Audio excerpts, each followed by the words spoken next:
And we're live, starting out well. Jeff is already having microphone problems. All right. But we are here back live. Post free agency craziness and everything. Obviously, it's July 9th today, so it's been a couple days since we were last on. Kind of look back at some of these moves, some of the teams that made upgrades. And we're going to move on to the next team, obviously, in our off-season look of each team starting in the Pacific. That we started in the Pacific. We obviously did Anaheim, Vancouver, San Jose. The next one we're going to do... We also did L.A., And L.A., yes. Yeah. Thank you, Jeffrey. So the next one we're doing is going to be Arizona today, the Coyotes. Yes. The Coyotes. Yep. So we'll just jump right into it. Yep. One big thing that kind of happened over the weekend, at least, that still needed to be signed was Johansson found a team. Yes, he did. Was a team I didn't really kind of expect.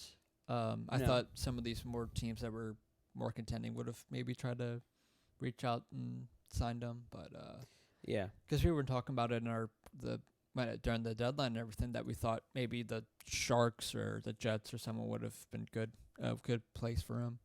But nope, he found a new place in Buffalo. Yes, Marcus Johansson, 2 years, $9 million, $4.5 million cap hit. That's not bad. No, that's a real solid deal for Buffalo. I think this is definitely a good move there. Yep. For Marcus Johansson, it's interesting just because you could certainly argue. It depends on the team he's on, but also depends on what line he's on. You could argue he's a top 9 for sure. There's some teams in some positions where you could almost argue he's a top 6. It depends on how valuable you see him. For Buffalo, last season he put up 30 points, 13 goals, 17 assists in 58 games. Right, and that might not be a lot to many people, which, it's not terribly a lot. It's not too little. But for me personally, for Buffalo, he could fit anywhere on the top 3 lines. That was a down year for him. It really was. 17-18 was, I guess, injuries would have kept him out because he only played 29 games. Yeah. Oh, yeah.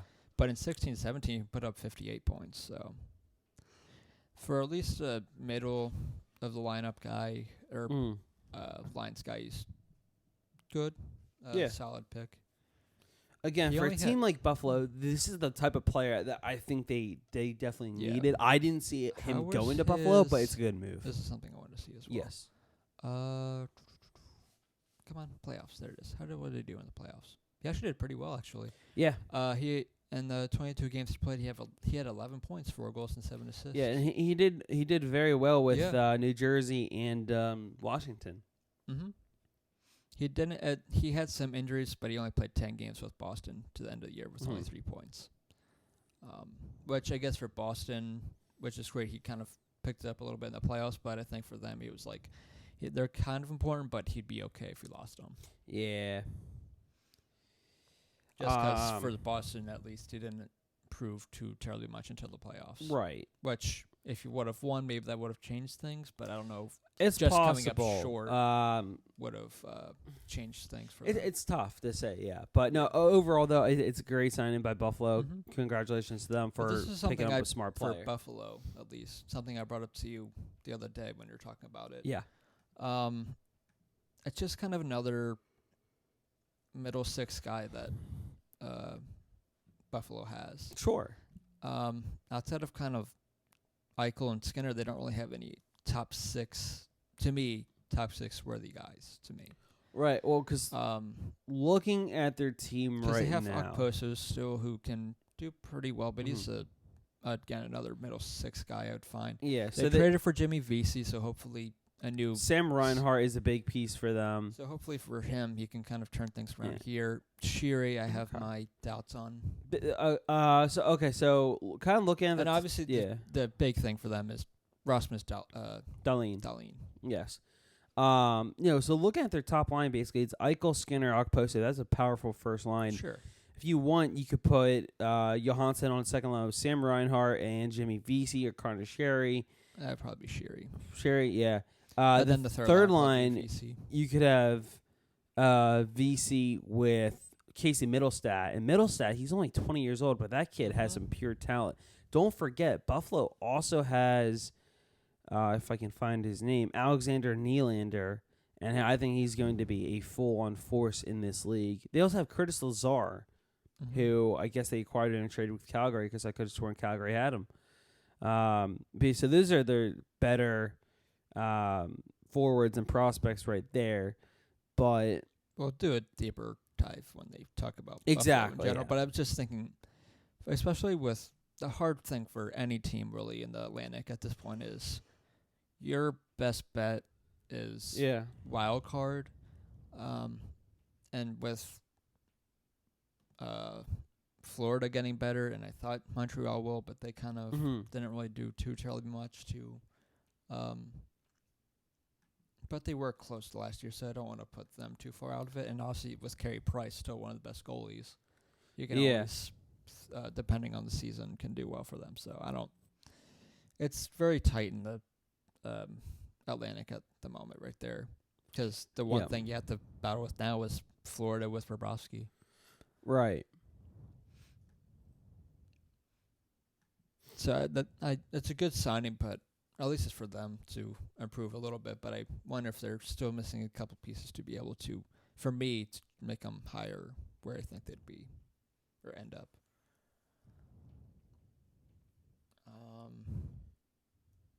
The other weird thing, too, that I've realized, not really realized, but there's rarely not many RFAs have signed yet. Right. Obviously, Aho, the other day, actually, it completely finished the contract. 5 years, 42.27 mil in total, 8.45 cap it for Aho, staying in Carolina. So they obviously matched Montreal's offer sheet. So Yeah, that was big. yeah, and you kept texting me in their Twitter page and everything, saying, "Oh, are we gonna offer sheet them?" Oh my God. Carolina. Whoever, I must say this, whoever runs the Carolina Hurricanes social whoever's media page the intern that deserves, runs their page. Yeah, right. Whoever the intern is deserves like a full-time job right now. Mm-hmm. Oh my gosh. There was one. They made a poll. It was like, should we sign Sebastian or should we match the offer sheet? And there was yes or we. I love you guys. You guys are the best. Mm-hmm. It's awesome. Keep it up. Yep. But he's like the biggest one. That's the biggest RFA that's signed right now. Yeah. Line still hasn't signed. One of the next biggest ones, at least in my opinion, Kevin LeBanc for San Jose. Oh yeah, but not only that, but they got him on a bridge deal, which I was shocked at. 1 year for $1 million. That's a incredible move by Doug Wilson. Is that him taking a little pay cut? I think it is in San Jose, but that's just for a year, so I don't know. I mean, or they just maybe he's thinking if I do well this upcoming year, and he'll hopefully they'll have paid. a little more cap, then maybe they'll get paid. Because they still have $5.3 million in cap space. They still have to re-sign Dylan Gambrell, who's an RFA, 22 years old. And if they would like to, Jumbo Joe. Mm-hmm. Now they can afford to bring him back on a deal that's like $2 to $3 million. Yeah, if they really want the to. old people deal. Yeah, the old people. The deal you'll probably see. Did Boyle sign? Yeah, no. He'll probably get a similar deal with Boyle. So I want to see. Let's go both. Or do we just want to look at UFAs out there? We can, yeah. I was just looking at Marlow's out there. Players, if I was a GM, I would consider signing Patrick Marleau, despite being 39. Derek Brassard is only 31. Joe Thornton, of course. Justin Williams, he's 37. Jake Gardner, if you need defense. The list is getting Brian Boyle, 34. That's the thing. The people that are left are all older. Yeah. Ryan Dzingel and Pat Maroon are still out there. Michael Furlan's still out there. Riley Shahan, not a bad option. He's out there. Devontae Smith-Pelly, only 27. He's out there. Still, there's not as great many options. Left, yeah. UFAs out there. As obviously there used to be, but just obviously at this point, that's the only people that are left. Magnus Pay-RV, you could throw his name in there as a depth player. Troy Brouwer, he's only 33 if you need depth. Again, a lot of these are just going to be depth moves.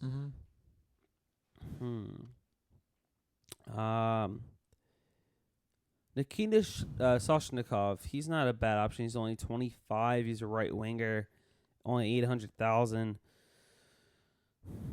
Yeah, there's not terribly a whole lot of people out there. No. But the bigger name people that are still out there free agent wise with the RFAs. Yes. Obviously, Werenski still has to re-sign Trouba, which I thought was going to happen like shortly after they signed Panarin, but still hasn't happened yet. Obviously, Line Kachuk hasn't. Whatever the others do with Pierre-Olivier, Aston Reese for the Penguins. And obviously the biggest one of Marner and Point. Right. McAvoy still hasn't signed either. I feel like a lot of these guys are just waiting to see. Well, there's that, and there's the bigger one for Marner is he wants, because I think the Maple Leafs want to do at least 8 years or whatever with him, and I think Marner just wants to do a couple years, like 4 or 5. Yeah, no, because I think that's the kind of thing keeping them apart at this point. Right, because apparently the Leafs did offer Marner, I don't know if it was a short-term deal or what, but they offered him some sort of deal, but he didn't take it because he just wanted, a shorter deal. Then there was the thing of, the Islanders are going to be the team that's going to try to offer shoot him, but so funny. I don't know if it's that he didn't sign it or just kind of never really meticulously into anything. It just never happened. But the Maple Leafs have even less cap now. They have 3.76 in cap space right now because they made a couple other signings. They signed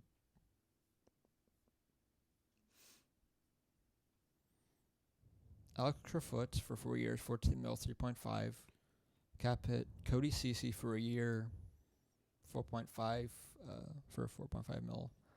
Well, those are two guys, but still, that took a little more money off from them, but still don't know what's gonna happen. I know you can go a little bit over the cap, but still, yeah, they're kind of hurting. 3.76 mil that's remaining. That's not a whole lot for Mitch Marner. No. They're going to... Because it was nice getting rid of Kadri's cap. Yeah, all the moves you made to clear cap, you did. None of these other guys you can really do to really clear cap. Yeah. Because Marleau obviously Tyson Berry's only making 2.75 mil. That's looking awfully nice for a hell of a player there. Mm-hmm. And Alexander Kerfoot is 3.5 mil, but that's not too bad either. Yeah, and he was the one that just signed. Yeah. I mean, he is the only signing they have to worry about now, but... Who? Oh, Marner. Yeah. But still, with 3.75 or 3.76 remaining cap, it's a little... It's getting tight there. Yeah. Some other...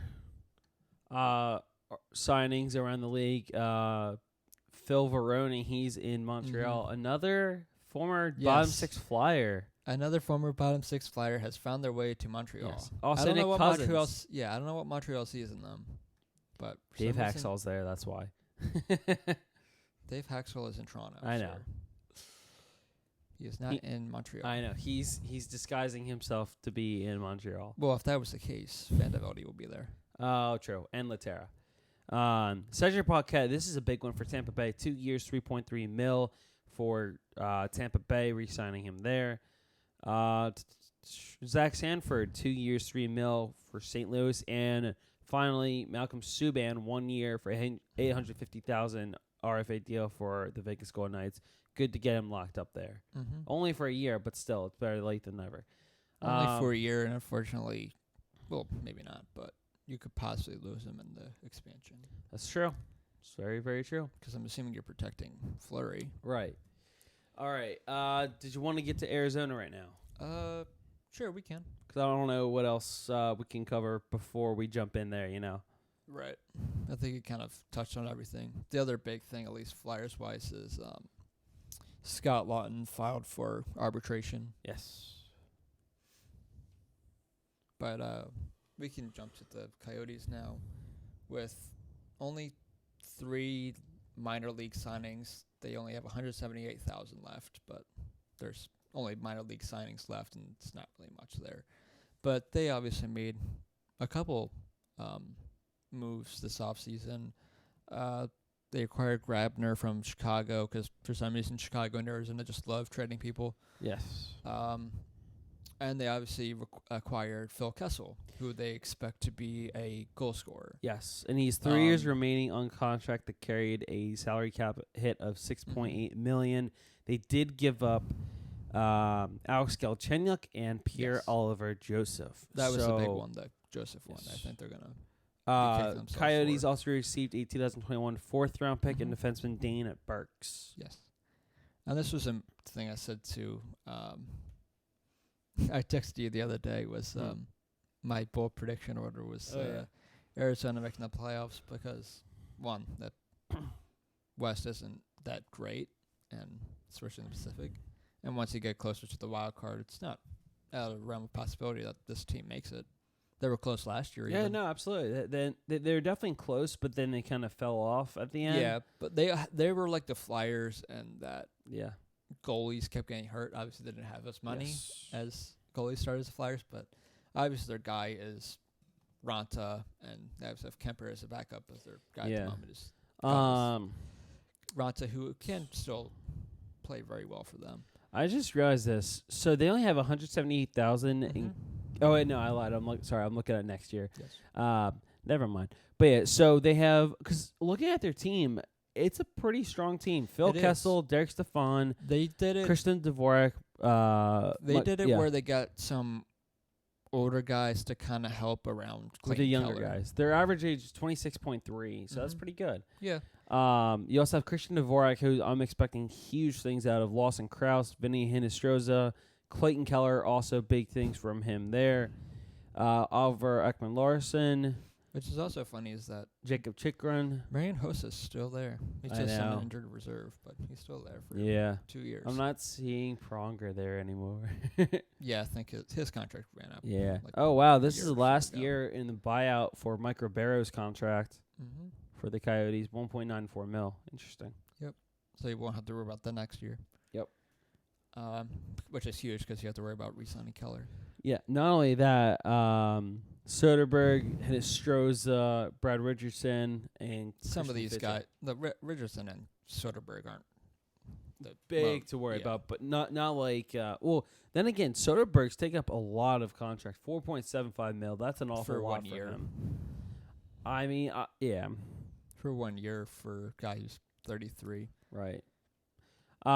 What did you think of the Kessel trade? I was surprised by it. How so? Well, I guess I wasn't too terribly surprised. I guess it was more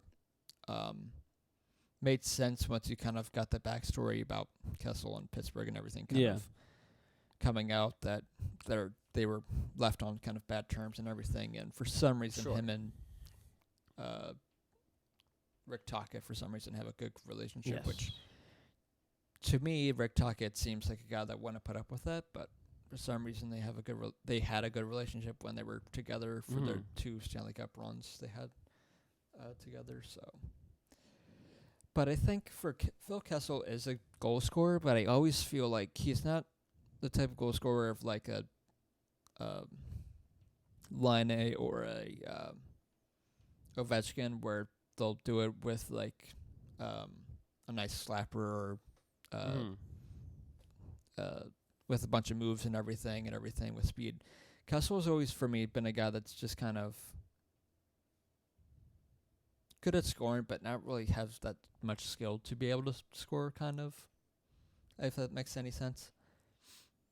More so, like, for me, he seems more like a power forward kind of thing. Like, I see him on the same level of score as, like, a JVR. Right. I guess is what I'm trying to say. But obviously a more prolific goal scorer. But again, he's another guy I think he needs guys with him because in Pittsburgh, he was with Malkin. And even when he was in Toronto, he didn't really have that many people to really make himself better about, but he was so great there. Yeah, for sure. But at 31, you hope that he can continue being a goal scorer without being in Pittsburgh anymore. And you hope he can do it if he's with Keller or whoever, Derek Stepan or whatever line he's with. That is the smart thing, I will say, with what they did.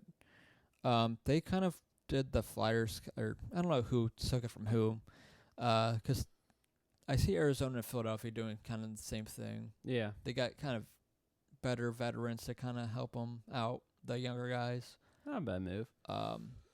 They're better in the defensive end, I'll probably say. Right. But in the offensive end, they acquired people more veteran guys to help them there. Yeah. Also, whereas the Flyers did opposite, where it was defense. Yeah, and then, so my take of it is I like the deal for Arizona. I like the fact that they get Phil Kessel. The thing I don't like, the one thing I do think they'll kick himself out is the prospect they lost. Yeah, no, that was one of the very few things that I didn't like. Because obviously you got to give a little, get a little. I don't know if they necessarily gave up too much to get Kessel. Because Pierre-Olivier Joseph and Alex Galchenyuk, because I don't know how people view Alex Galchenyuk like I do, but I am a big fan of his. He plays hard. He plays the game the right way. He is a good goal scorer. Yeah. He's one of those guys I think is a good scorer that's just going to have his points like every other person with Crosby kind of up more because he's playing with Crosby. Now, here's the other thing I got to point out. Because it surrounds Phil Kessel.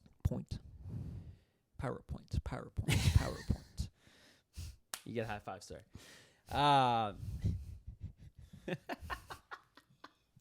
Oh my gosh.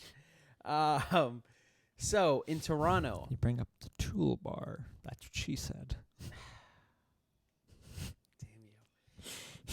Anyway, I'm trying to make a valid point here. You know what? I wasn't sure. Anyway. He was trying to bring a point here. Sure. Anyway, let me... I hate you. He spent a very long time in Toronto. Yes, sir. And there's rumors that... You're talking about Kessel here, right? Yes, we're talking about Phil Kessel. I thought you were still talking about Galchenyuk. No.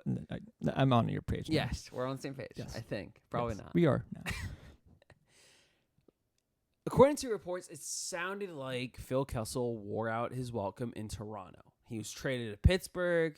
That was the end of it. He went to Pittsburgh, won back-to-back cups, and now out of nowhere, well, not out of nowhere, but now he's out of another team in his third team in a matter of a few years. So from my question, really,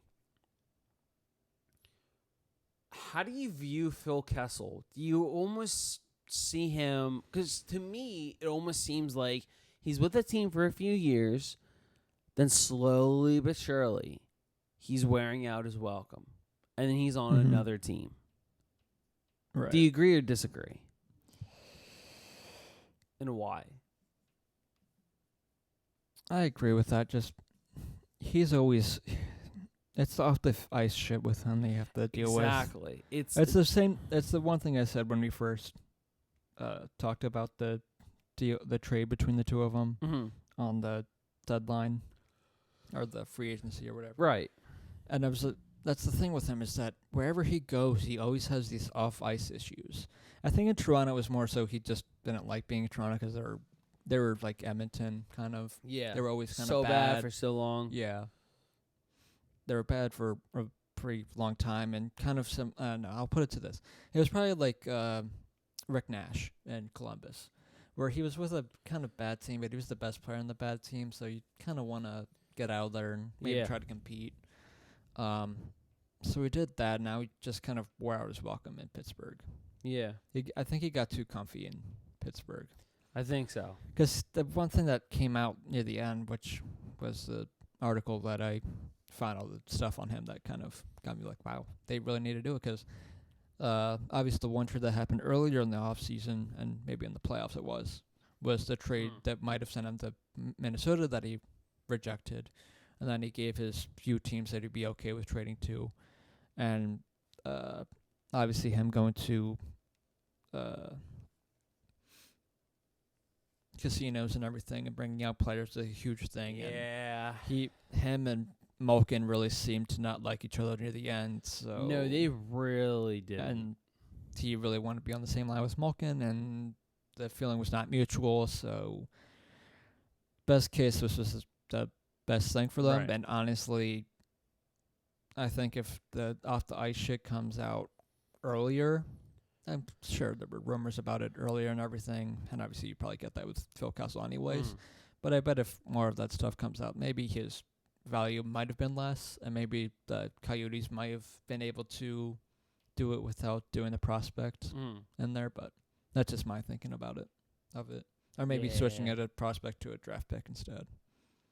Because I feel like, yes, he's a good goal scorer, but his value, I think, diminishes for me when his off-the-ice shit gets too much. When it starts affecting the team, that's right. where it gets. Not only that, but it's not even just off the ice. Like, it's also on the ice, because there's times last year just in the last few years even, when we would be watching games that the Penguins were in, mostly against the Flyers, of course, but rare occasions, extra hockey. Just throw it on. Exactly. Because it's hockey. Yeah. And there would be times where the camera would be on the bench, and you would see Phil Kessel and Evgeny Malkin just going at it at one another, just yelling and making points left and right, and the coach would basically have to intervene. Yeah. So, and obviously, who would you, at least to me, it's more obvious. Who would you rather have, Evgeny Malkin or Phil Kessel, if you're the Penguins? Because who makes a bigger difference? To me, it's Malkin.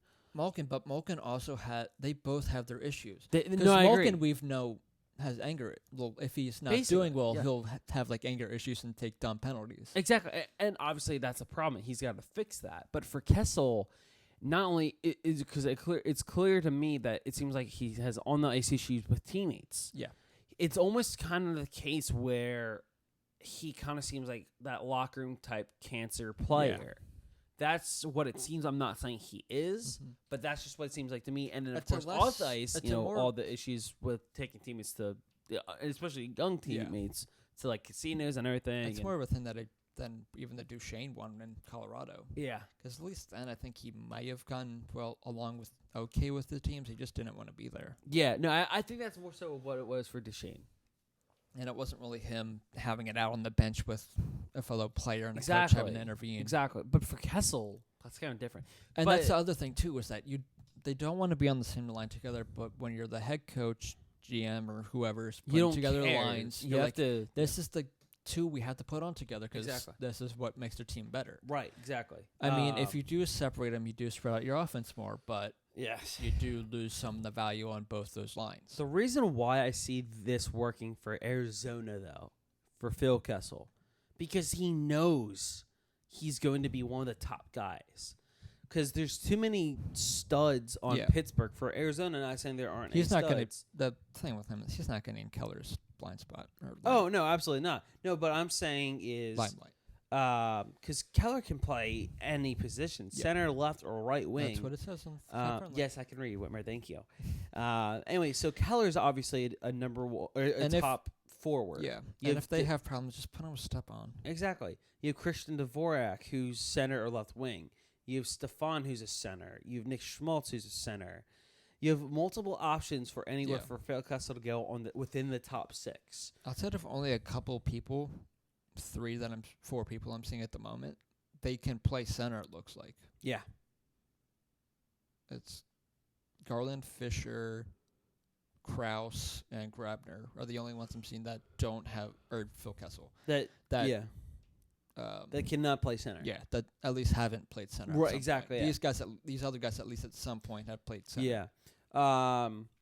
Two guys. Which I guess, in a way, I don't know if that's helpful or not, because I obviously see with the Flyers where they've done it, where two centers on one line obviously helped with Kateri and Drew, but I don't know if that's a good thing or not, having this many centers. Obviously, you have a bunch of options there, but right. It's tough to say. I definitely, if you had to make the lines, at least like just focusing on the top six, who would you go? I would start off with Clayton Keller centering the first line, with maybe Phil Kessel on the right wing and possibly Christian Dvorak on the left, or Lawson Krause on the left wing. Second line, I would probably go Derek Stepan, Vinny Hinostroza. You could possibly throw Kessel on that line if there's not enough room on the first line, or Grabner maybe. There's some options for Arizona here that I'm starting to really like. That can because right now Arizona's slowly but surely beginning to have that problem in a good way, meaning they are having a good amount of assets where it's becoming too much of a good problem to have, where you don't know who to put on which line, which is totally fine. And obviously the big thing was the Strome last year. Yeah. You did have to get rid of, I guess you did kind of have to get rid of him, but now he's doing well there. So this is what Daily Faceoff has. They have the first line of Derek Stepan, Christian Dvorak, and Phil Kessel. Second line, Nick Schmaltz, Clayton Keller, Michael Grabner. Okay, Michael Grabner's said twice on here, so that says third line Grabner, Soderberg, Hinostroza. Yeah, that one. And then the fourth line of Lawson Krause, Brad Richardson, and Christian Fischer. Obviously, one of those Grabners are wrong, or would be different, but that's kind of that's what at least Daily Faceoff has. Yeah. Which for them, I guess they're seeing kind of stuff. I guess I don't know if I honestly don't. Other than the 2 times the Flyers play Arizona, I don't pay too much attention to Arizona, so I don't know who the first line center is. I don't know really any of that. I know they're basically the 3 main players who are young. Is Clayton Keller, Christian Dvorak, Lawson Krause. He's up there for sure. Vinny Hinostroza. I know that's 4, but still, those 4 guys even. They're part of the future. They're part of the solution for Arizona, and they're not untouchable, but they're pretty close because they're that important to this team, in my opinion. Right. Yeah. I hear you. Yeah. But we'll kind of see. Obviously, obviously, Pittsburgh benefits from that just because it's right. You don't have that toxicity anymore, and obviously that helps a boatload. And maybe that's what kept them from doing so well the past couple of years. It's certainly possible. It certainly is. Also, and obviously, Kessler going to Arizona is huge. Also, Arizona, they did sign Victor Soderstrom to a 3-year entry-level contract. Yeah. Besides him, there are 3 other players who have signed their entry-level contract from the 2019 draft. Nolan Foote for Tampa Bay, Philip Broberg for Edmonton, and Kirby Dach just recently for the Chicago Blackhawks. All right. So this one was a little shorter, but I think we're just going to end it there. Obviously, off-season, there's a little less to talk about, especially after the craziness and everything. But I think the next one we'll go to is Vegas. Sounds good to me. So until the next time, we'll see ya.